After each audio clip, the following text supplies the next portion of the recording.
Okay, so good morning everyone. My name is Jasmine A. Buliling, the one who's gonna be talking about the topic under global media cultures, media and economic, political, and cultural globalization. So first things first, when we talk about globalization, probably the first thing that would come up to our minds or thoughts would be the technology. And if there is a technology, syempre, we also have the emergence of media. So, and due to that, the assigned topic for me or what I will be discussing right now is the relationship of media and our economy to politics and of course to our culture. I remembered economic, political, and cultural globalization was already discussed sa introduction of globalization ni Ma'am Pearl, so I believe we already have a background in this topic. But then, what we will be tackling for today is about how does media affect those area or types of globalization. So, we're gonna be starting with media and economic globalization. Okay, so please allow me to read the first paragraph. By creating the conditions for global capitalism and by promoting the conceptual foundation of the world's economy proves that media have made economic globalization possible. Here I want to highlight the words conditions for global capitalism. So as an example for this statement, we have advertisements of different products and services. So by that, or by packing television channels and radio stations, and even on different platforms that uses media, YouTube's, Facebook, and even on different websites, 'di ba? May mga websites na before mo ma-access, meron munang lalabas na ads. Media is filled with different advertisements. 'Di ba nga, when we watch television, we are bombarded with advertisements that try to persuade you to buy the products that is presented. Minsan nga 'di ba, the time allotted for advertisements is longer than the actual show you are watching. That kind of activities that uses media fosters the conditions for capitalism and consumerism. Why? Kasi mas lalong dumadami yung nakakakilala, yung naka-curious at mas lumalawak yung consumers or customers ng certain product or service na nag-a-advertise or pinipresent sa media. Okay, so here are some ways in which media affects economic globalization. So first, we have the promotion of global consumer culture. So in here, media plays a crucial role in promoting global consumer culture, encouraging people to buy products and services from all around the world. Ito nga yung gaya ng sinasabi ko kanina, which is yung advertising. So, product placements in movies and TV shows and social media influences or influencers are all examples of how media promotes global consumerism. Next, we have the creation of global brands. So, dito naman, sabi niya dito, media can be a help to create global brands that to be recognizable and popular across borders. So, for example, brands like Coca-Cola, McDonald's, and Nike have become global icons thanks to their marketing and advertising efforts across different media channels. So next, we have the facilitation of global trade. So, media can also facilitate global trade by providing information about markets, products, and business opportunities around the world. Business news channels, trade publications, and online marketplace like Alibaba and Amazon are all examples of how media can help to connect business and consumers across borders. Next, we have the impact on global financial markets. Okay, so dito naman sinasabi na media has a significant impact on global financial markets. How? It is with news and commentary influencing investors' sentiments and stock prices. So for example, kapag merong negative news or story about a certain product or a service or a brand, that company or industry can lead to a decline in stock prices, while a positive news can lead to an increase naman. So it has an impact. Those are some ways in which media affects economic globalization. Okay, so next slide, we have the additional points on media and economic globalization. So first, we have the statement according to Mark Chesney in 2010. So the global media systems is better understood as one that advances corporate and commercial interests and values. So moreover, the commercial media system is geared towards promoting consumerism above political participation or socio-economic change. For Adorno and Horkheimer naman in 2008, the mindless entertainment consumerist media can distract audiences from critical thinking, sapping time and energy from social and political action. So another aspect of media and economic globalization is the disastrous influence on news that creates a passive apolitical populace and mass production of ignorance. So why would this presentation said that? If you would notice, the three statements talks about how media influences our economy, right? Okay, so to further elaborate, Mark Chesney in 2010 states the advantage of media to our economy, yun nga, advances corporate and commercial interests and values. But then the second and third statements do have similarities, in which they talked about how this media also have a disadvantage to our economy or to us. Now, I have a question. Yung mga mahilig kumain sa mga famous fast food restaurants dito, kapag ba umu-order kayo ng french fries sa Jollibee or McDo, same ba ang physical appearance na binibigay sa inyo in person at sa pinapakita nila sa mga advertisements? Diba? Hindi. On media, advertisers or people can manipulate informations and would as some manipulate us or manipulate you directly. And isa pa, when we talk about economic globalization kasi, hindi lang ito yung mga basta-basta products na may mga SRP, retail price, keme. Kasama din dito yung mga movies, telenovelas, and TV shows that shows promotions and profits that would help their economy to rise. So sa Korea, for example, in Korea, the K-pop or K-dramas, mas tinatangkilik sila, mas yumayaman sila.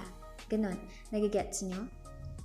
But then, sabi niya dyan, media and economic globalization can lead to a mass production of ignorance. It distracts audience from critical thinking, sapping time, and energy from social and political action. Kasi sabi ko nga kanina, we are bombarded with it. Minsan nga kahit yung hindi makatotohanan nakikita natin, nagiging mindset na din natin. Napupunta na sa mindset natin. So, kunwari dito sa isang channel, kunwari lang, sona ng president or coverage ng isang meeting sa Malacanang Palace.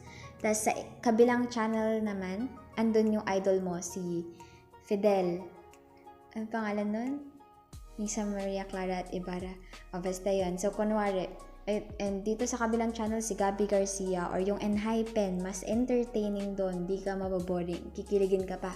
Anong pipiliin mo? Without kaplastikan. Alam ko marami sa atin pipiliin yung entertainment channel. Ayun, edi ang ending, nagkaroon na pala ng total phased out yung mga jeep, tas ang tagal-tagal mo pa ding nag-aantay sa station na kinasanayan mo. Right? So, are you getting my point? If it does, Besiko, proceed na tayo sa next, which is the media and political globalization.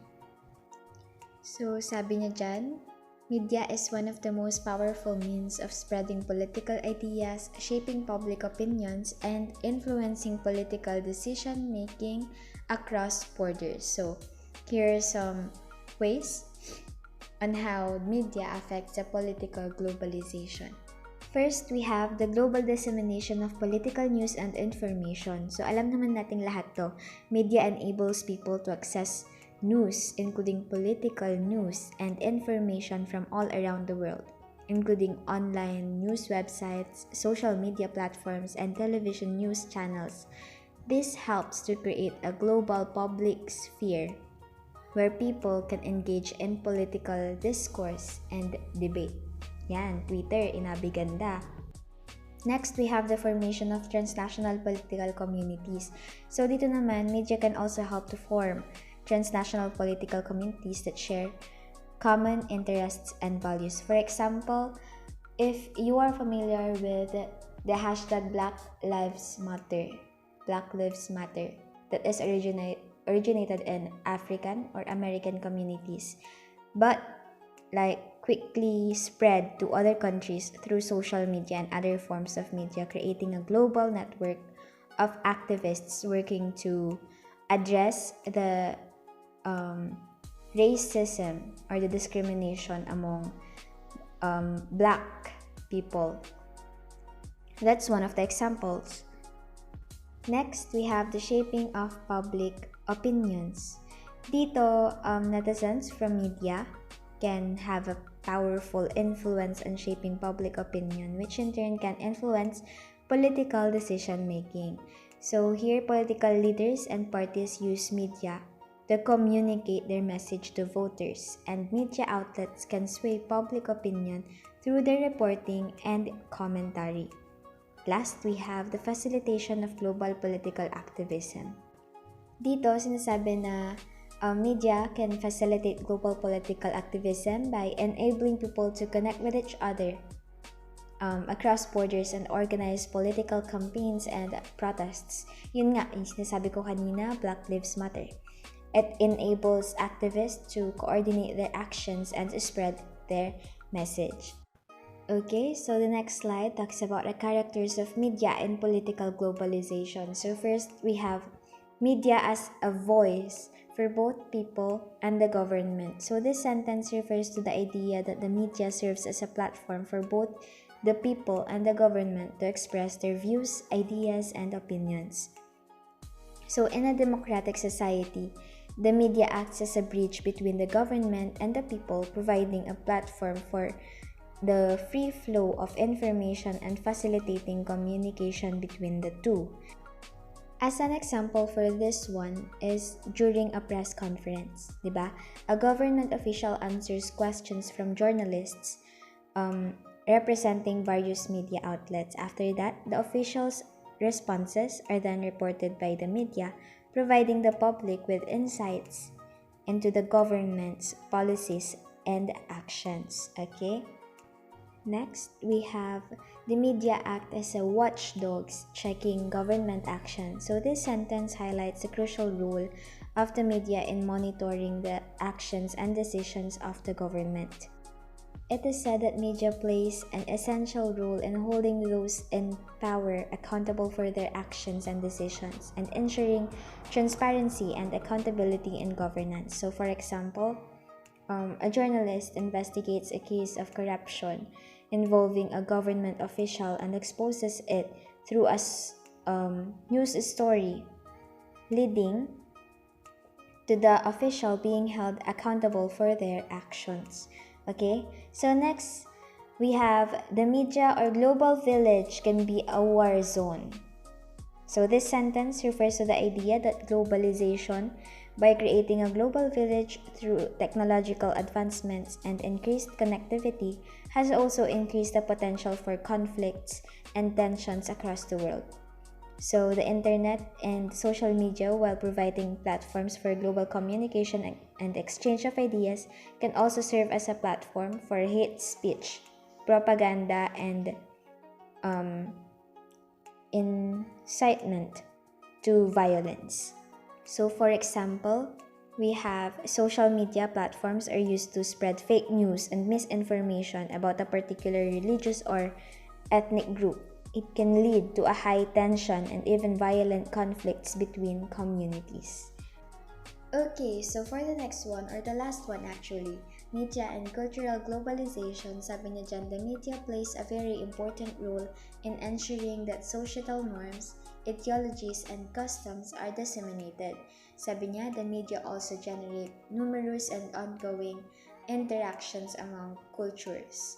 The common link of media, culture, and globalization. So in today's interconnected world, media plays an important role as one of the great platforms in spreading information and shaping cultural values, beliefs, and practices across borders. Here are some ways in which media affects cultural globalization. So first, we have the exposure to different cultures. Sabi niya dyan, Media enables people to access information and entertainment from all around the world, including music, movies, TV shows, news, and social media. This exposure to different cultures and perspectives can help promote cultural exchange, understanding, and appreciation. Next is the standardization of cultural products. As media becomes more globalized, there is a trend towards the standardization of cultural products such as music, fashion, and movies. This can lead to the homogenization of cultural products and the loss of local and regional diversity. Next, we have the spread of cultural values. To elaborate it more, media can also help spread cultural values and norms across borders. For example, if you are like familiar with some American movies and TV shows, it often promotes individualism, consumerism, and liberal values which can influence people's attitudes and behaviors around the world. Kahit yung mga sa K-pop makeups. 'Di ba? Yung mga makeup nila doon napupunta na sa atin, na-adapt na ng Philippines, na-adapt na ng iba't ibang country. That's what it means. So next we have the creation of hybrid cultures.